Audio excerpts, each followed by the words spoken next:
Kanalıma hoş geldiniz. Bugün sizlere orkidelerin birden fazla çiçek dalı çıkarabilmesi için yapmamız gereken bir önemli püf noktayı göstereceğim. Özellikle orkideler sonbahar ayında çiçek dalı çıkarırlar. Sonbahar ayına girmeden orkidelerinizin yeni çiçek dalı çıkarmasını teşvik edecek, orkidelerinizin çiçek dalı çıkarmasını kolaylaştıracak bir yöntemden bahsedeceğim bugün. Orkidenin birden fazla çiçek dalı çıkarabilmesi mümkündür. Hem orkide yeni çiçek dalı çıkarabilir hem de boğum yerlerinden birden fazla çiçek dalı çıkarabilir. Bugünkü yöntemimiz için muz kullanacağım. Daha önce muzla ilgili birçok tarif verdim. Bugünkü tarifimizde yine orkidelerin çiçek dalı çıkarmasını kolaylaştıracak. Bunun için ihtiyacımız olan muz kabuğu. Muz kabuklarını ince ince doğruyorum.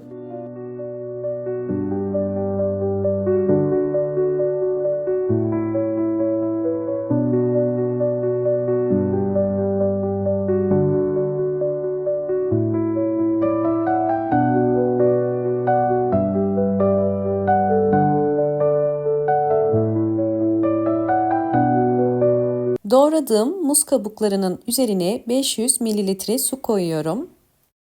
Yani 2 büyük su bardağı koydum ve üzerini kapatıp iyice su ile bütünleşinceye kadar robottan çekiyorum. Sizler isterseniz blenderdan da çekerseniz daha iyi sonuç alabilirsiniz.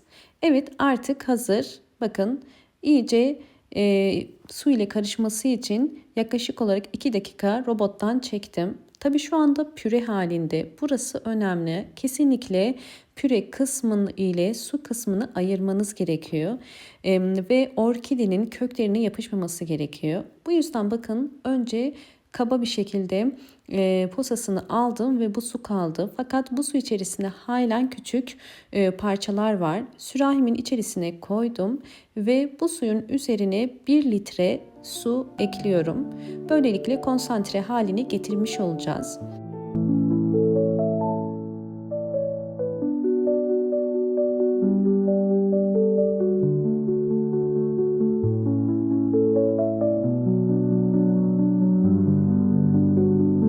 Tekrar bir tül yardımı ile süzdüm. Yani 2 kere süzüyoruz. İçerisinde posanın kalmaması gerekiyor. Bu şekilde berrak bir su olması gerekiyor. Bu suyu orkidelerimiz için nasıl kullanacağımı göstereceğim. İlk olarak orkidelerin çiçek dalı çıkarabilmesi için, yani boğum yerlerinden çıkarabilmesi için orkideler çiçeklerini döktükten sonra boş olan boğum yerlerinin kesilmesi gerekiyor. Bakın uç kısmında çok küçük bir tomurcuk var. Bu daldan tekrardan çiçek dalı uzamaz. Bu yüzden bakın dolu boğum ile boş boğum arasından keseceğim. Boş boğum en son dökülen çiçek boğum yeri. Hemen dolu boğumun üzerinden kestim. Tek seferde ve keskin bir bıçak ile. Bu boğumların hepsi boş. Ve bakın diğer kestiğim yeri gösteriyorum. Buraya isterseniz toz tarçın sürebilirsiniz ama hiçbir şey sürmenize gerek yok. Bakın diğer kestiğim dal kurumaya başladı. Daha önce kesmiştim. Ve bu uçta zamanla bu şekilde kuruyacak, sadece üst kısmı ve yeşil bomgelerinden yeniden çiçek dalı çıkarmasını teşvik edeceğiz. Bunun için hazırladığımız muz kabuğu suyunu şimdi nasıl kullanacağımı göstereceğim. İlk metot olarak bir pamuk ile bakın suyun içerisine koydum ve iyice sıktım. Burada orkidenin boğum yerlerinden yeniden çiçek dalı çıkarabilmesi için boğum yerlerini nemli tutmamız gerekiyor. Ve boğum yerlerini ıslak bir sünger ile bu şekilde sarıp bunu bir gece bekletebilirsiniz. Fakat bunu uzun süre bekletmeyin. Bunu haftada bir kere yapabilirsiniz. Ya da hazırladığınız muz kabuğu suyunu bir püskürtme kabının içerisine koyup ara sıra boğum yerlerine direkt de bu sudan sıkabilirsiniz.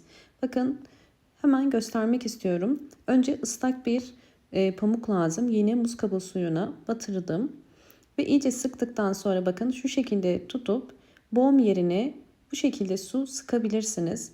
Bu da yine boğum yerinin yumuşamasına yardımcı olacak. Yalnız bu uyguladığınız yöntemde hemen bir sonuç beklemeyin. Orkideler boğum yerlerinden çiçek dalı çıkarması yaklaşık olarak bir ay sürer. Özellikle şu anda ilkbahar ayına gireceğimiz için artık ilkbahar ayında orkidelerin çiçek dalı çıkarmasını kolaylaştıracaktır.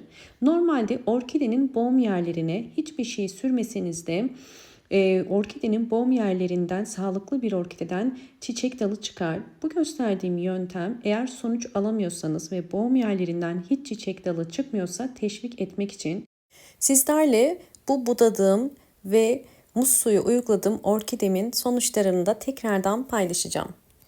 Öncesinde videomu buraya kadar izleyip beğendiyseniz hemen beğen tuşuna basıp kanalıma da abone değilseniz eğer bana destek olmak için abone olursanız çok mutlu olurum.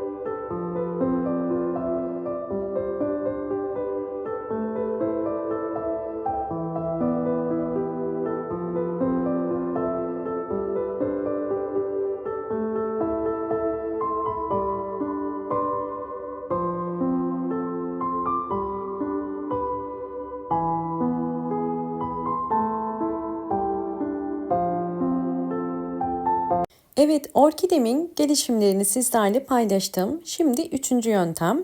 Üçüncü yöntemde orkidenin köklerine muz kabuğu suyu verme yöntemi. Bunun için köklerinin beyaz olmuş olması gerekiyor. Yani suya ihtiyacının olduğunu gösteriyor. Her bir saksı için 5 ya da 8 yemek kaşığı kadar muz kabuğu suyundan veriyoruz. Bakın daha fazla değil. Bu suyu akşama kadar zaten çekecektir. Muz kabuğu suyu özellikle orkidelerinizin uçtan uzamasına yardımcı olur. Bakın bu boğum yerleri boş, yani çiçekler dökülmüş. Fakat orkidem boş boğum yerleri, yani çiçeklerini dökmeye başladığı halde uçtan uzamaya devam ediyor. Bu vermiş olduğumuz sıvı bitki besinleri sayesinde oluyor. Bakın görüyorsunuz kökler beyaz, buna dikkat ediyoruz. Yani sulama zamanı gelmiş demek. Bu verdiğimiz su aynı zamanda orkidenin su ihtiyacını da karşılıyor. Tekrar su vermenize gerek yok. Kökler beyaz olduktan sonra ikinci defa normal sade su verebilirsiniz. Bu işlemi sadece ayda bir kere uygulayın. Bakın görüyorsunuz yeni yaprak çıkarımını da destekliyor. Orkidelerin hem yeni yapraklar hem de birden fazla çiçek dalı çıkarmasına bu yöntem etkili olacaktır. Çünkü orkideler en çok potasyumu sever. Muz kabuğunda da bol miktarda potasyum olduğu için orkidelerinizin hızlı bir şekilde çiçek dalı çıkarmasına yardımcı olur. Özellikle çıkan çiçek dallarının zaman ile büyümesine, tomurcuk haline gelmesine ve tomurcukların sararmadan çiçeğe dönmesine de yardımcı olur. Bunun için tabii ki sıvı bitki besinleri vermeniz gerekiyor. Orkideleriniz bu şekilde çiçekliyken de bol bol sıvı bitki besinleri vermeyi unutmayın.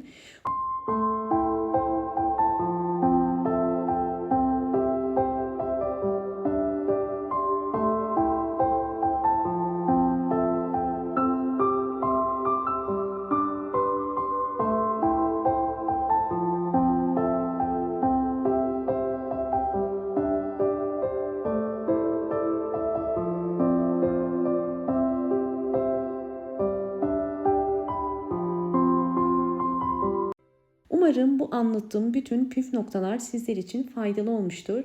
Videomu buraya kadar izlediyseniz ve beğendiyseniz hemen beğen tuşuna basıp kanalıma da abone değilseniz eğer bana destek olmak için abone olabilirsiniz. Hoşça kalın, sağlıkla kalın.